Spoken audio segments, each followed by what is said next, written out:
Depuis des millénaires, la route de la soie a été un symbole de connexion et d'échange entre les civilisations orientales et occidentales.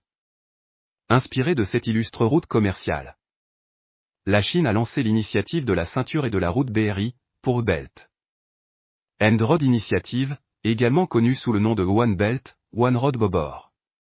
Un contexte et objectif initié en 2013 par le président chinois Xi Jinping. L'initiative de la ceinture et de la route vise à renforcer la coopération économique entre les pays d'Eurasie. Elle s'étend à travers 60 pays et couvre environ 65% de la population mondiale. L'objectif principal est d'améliorer les infrastructures régionales, d'augmenter le commerce et les investissements, et de renforcer la connectivité entre les pays participants. Les deux composantes principales, la ceinture économique de la route de la soie, axée sur la connectivité terrestre. Cette ceinture englobe des corridors économiques qui relient la Chine à l'Europe via l'Asie centrale et l'Asie de l'Ouest.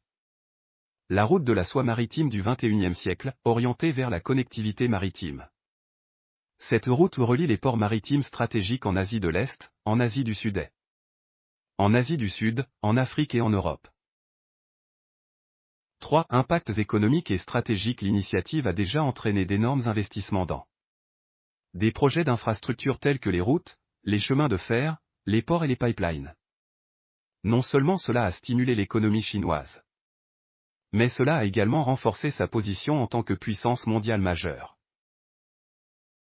4. Défis et critiques. Toutefois, l'initiative n'est pas sans critique. Certains y voient une stratégie de la Chine pour étendre son influence politique et économique. De plus, des préoccupations ont été soulevées quant à la viabilité financière de certains projets, pouvant potentiellement entraîner des pays partenaires dans des pièges de la dette. Conclusion. L'initiative de la ceinture et de la route est sans aucun doute l'un des projets d'infrastructures les plus ambitieux de ce siècle. Alors que son impact à long terme reste à voir. Il est clair qu'elle jouera un rôle déterminant dans la redéfinition des relations économiques et politiques en Eurasie et au-delà.